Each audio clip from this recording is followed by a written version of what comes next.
तो हेलो दोस्तों, स्वागत है आपका फिर से हमारे इस यूट्यूब चैनल पर।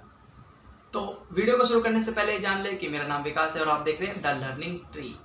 तो चलिए वीडियो को करते हैं आज की स्टार्ट। तो पहले एक बात जरूर ध्यान रख लेना, जिसने मेरे चैनल को सब्सक्राइब नहीं किया है वो इस चैनल को सब्सक्राइब कर लेना, ताकि आने वाली वीडियो का नोटिफिकेशन हमेशा मिलता रहे।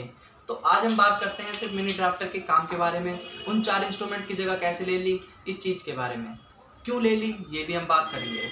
तो अब हम देखते हैं इसके 4 इंस्ट्रूमेंट कौन कौन से हैं। तो 4 इंस्ट्रूमेंट में से सबसे पहला हमारा इंस्ट्रूमेंट है टी स्क्वायर। टी स्क्वायर के बाद आता है हमारा प्रोटेक्टर। प्रोटेक्टर के बाद आता है हमारा सेट स्क्वायर। सेट स्क्वायर के बाद आता है हमारा क्या आता है हमारा, बताओ जल्दी कमेंट करके, क्योंकि अभी तक मैंने चौथे का बताया नहीं है। तो चौथा क्या है हमारा, मेन स्केल। तो मेन स्केल, ये चीज़ जरूर याद रखना कि हमारे 4 ऐसे इंस्ट्रूमेंट हैं जिसकी इन्होंने जगह ले ली। तो सबसे पहला हमारा मेन स्केल के बारे में बात कर लेते हैं। मेन स्केल क्या काम आता है? मेन स्केल आता है हमारा सिंपली लाइन खींचने के लिए, चाहे वो हॉरिजॉन्टल हो चाहे वो वर्टिकल हो, ठीक है। तो इसी चीज़ में हमारा मिनी ड्राफ्टर दिया हुआ है। तो मिनी ड्राफ्टर में भी कुछ एक ऐसा ही पार्ट दिया हुआ होगा कि भाई जो हमारा हॉरिजॉन्टल लाइन खींचने के काम आता होगा, चाहे वो वर्टिकल लाइन खींचने के काम आता होगा। तो मेन स्केल का काम किसने कर लिया? एल टाइप स्केल ने। तो अब हमारा दूसरा काम, तो दूसरा हमारा जो पार्ट था, जो हमारा इंस्ट्रूमेंट था, वो क्या था? T square. तो टी स्क्वायर किस काम आता है, कोई बता सकता है मुझे? तो कमेंट करके जरूर बताए टी स्क्वायर क्या होता है। तो टी स्क्वायर किस काम आता है? तो टी स्क्वायर हम आता है हॉरिजॉन्टल और वर्टिकल लाइन खींचने के लिए, जो मेनली मेन स्केल का काम होता है, उसी तरीके से हमारा टी स्क्वायर का काम होता है।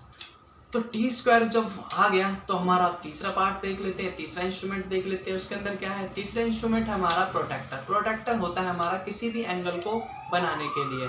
तो एंगल को बनाने के काम आता है और नापने के काम आता है। तो हमारे इसके अंदर भी एक देखो, इसी तरीके से इंस्ट्रूमेंट के अंदर हमें कुछ एंगल दिए हुए हैं, तो हमारा प्रोटेक्टर भी दिया हुआ है। तो इसी तरीके से हम किसी भी एंगल को बना सकते हैं, नाप सकते हैं। तो चौथा हमारा देखो सेट स्क्वायर। सेट स्क्वायर कितने कितने डिग्री का होता है वो मुझे जरूर बताना। अगर किसी को नहीं पता तो मैं मिलता हूँ अगली नेक्स्ट वीडियो में, जिसको आपके सेट स्क्वायर के बारे में बताऊंगा। तो सेट स्क्वायर होता क्या है, बनता किससे, ये सारी चीज़ें उसके अंदर बताऊंगा। तो सेट स्क्वायर क्या हो गया? सेट स्क्वायर हो गया हमारा 30 डिग्री, 45 डिग्री, 60 डिग्री और 90 डिग्री। इन सभी डिग्रियों के एंगल को बनाने के काम आता है हमारा सेट स्क्वायर। तो सेट स्क्वायर बनाने काम आता है। तो हमारा एक मिनी ड्राफ्टर के अंदर कुछ ऐसी चीज़ होगी जिससे हम सारे एंगल को बना सकते हैं। तो इसके अंदर क्या काम हुआ है? तो इसके अंदर हमारा है प्रोटेक्टर। प्रोटेक्टर क्या काम आता है? तो प्रोटेक्टर एंगल बनाने के लिए, उसके अंदर सारे एंगल होते हैं। तो इसी तरीके से इसके अंदर भी हमारे सारे एंगल बन सकते हैं। कौन कौन से? 30 डिग्री, 45 डिग्री, 60 डिग्री और 90 डिग्री बन गए। अब देखो इसके पार्ट्स के बारे में बात कर लेती, काम के बारे में बात कर ली, इस पूरे मिनी ड्राफ्टर के काम के बारे में बात कर ली। चारों के काम इसने कवर कर लिए। क्यों कर लिए? कोई रीज़न होगा। तो अब इसके एक मेन रीज़न के बारे में बात करते हैं। देखो जब भी हम मेन हॉल में बैठते हैं, जब भी हम एग्ज़ाम हॉल में बैठते हैं, तो हमारे पास अपनी शीट को कंप्लीट करने के लिए कुछ टाइम लिमिट दी जाती है कि उसके अंदर हमें अपनी शीट को कंप्लीट करना होता है।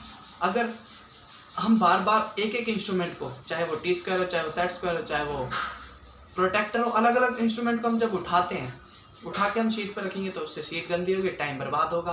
तो इसी टाइम बर्बाद ना होने के लिए और हमारी शीट गंदी ना होने के लिए हमें मिनी ड्राफ्टर को बनाया है। किसको बनाया है? इस गन टाइप मिनी ड्राफ्टर को बनाया है।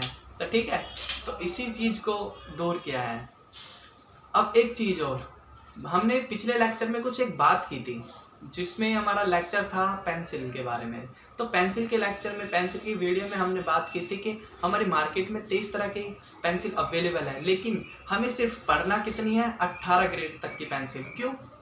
क्योंकि अभी तक हमारी जो बुक के अंदर है वो सिर्फ हमें 18 ग्रेड ही अवेलेबल है, 23 ग्रेड अवेलेबल नहीं है। 23 ग्रेड तो सिर्फ मार्केट में है। अगर मार्केट में जाओगे तो 23 ग्रेड मिलेगी, लेकिन अगर बुक में पढ़ोगे तो हमें सिर्फ 18 ग्रेड मिलेगी। तो हमें सिर्फ 18 ग्रेड पढ़ना है, ठीक है। तो मिलते हैं ऐसे एजुकेशनल वीडियो के साथ, बने रहिए हमारे साथ, हमारा साथ देते रहिए। धन्यवाद।